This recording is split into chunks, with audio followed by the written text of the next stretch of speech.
Сәлем достар, біз бүгін жылқының қарнынан витаминге өте бай тамақ дайындайтын боламыз. Мінекей жылқының қарны, мынандай бездерін алып тастау керек, обязательно безі қалып кетпесін. Безін алып тастап, тазалап, жуып аламыз әдемілеп.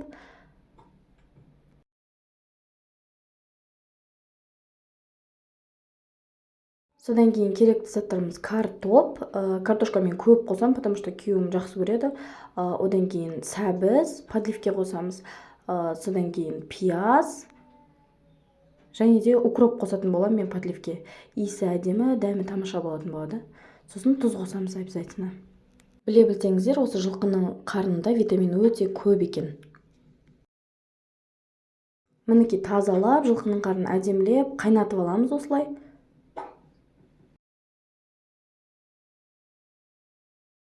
Көбігін алып, әдемілеп осылай баяу отта қайнатамыз қарнымызды. Мына жақта укропты әдемілеп майдалап тураймыз. Керек емес жақтарын осылай алып тастаңыздар. Ұсақтап әдемілеп турап аламыз укропымызды.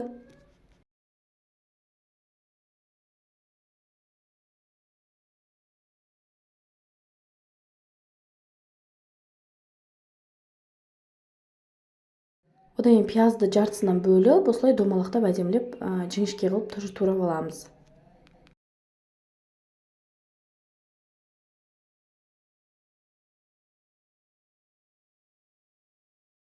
Өзімізді теркадан өткіземіз осылай әдемілеп.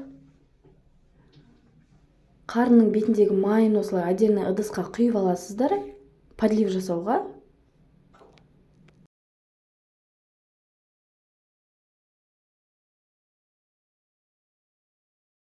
Оның үстінен бағана тураған, теркадан өткізген заттарымызды салып, укробымызды ұмытпай салып, майымызды құйып, үстінен қайнатамыз.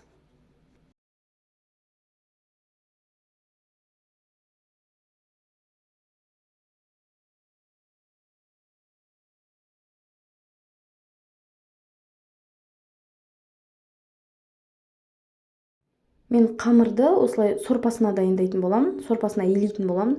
Сол кезде тестаңыз жыртылмай, әдемі болып шығады. Езілмейтін болады пісірген кезімізде.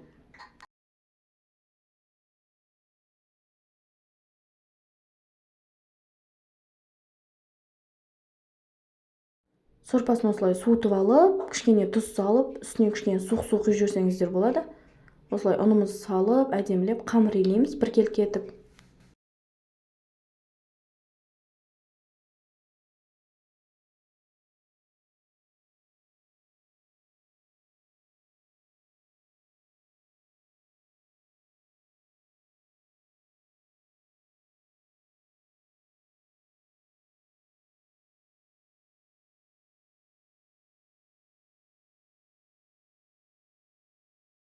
Қамырымызды осылай жаямыз әдемілеп, қатты жұқа, қатты қалың болмасын, средний толщинада болу керек. Міне мен мына жақта картопымды пісіріп алдым.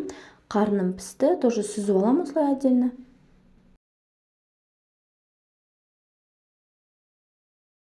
Сорпамды бір қайнатып алып, осылай үстінен жаңағы қамырымызды саламыз кесіп.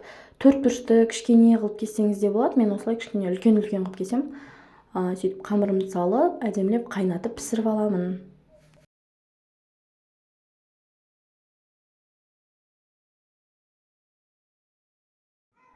Бір 2-5 минутта қамырымыз піседі. Содан кейін бірінші табағымызға астына подливімізді құямыз осылай. Содан кейін үстінен қамырымызды сүзіп, әдемілеп салып аламыз.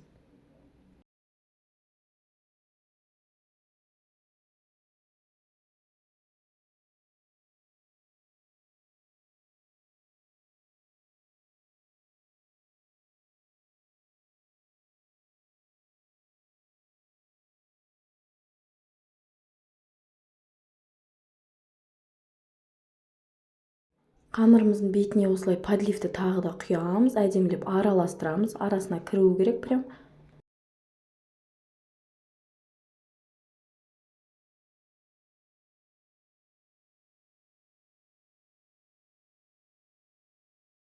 Содан кейін бағана піскен қарнымызды турап, әдемілеп осылай салып, жан-жағына картоптарымызды салып, әсемдейміз.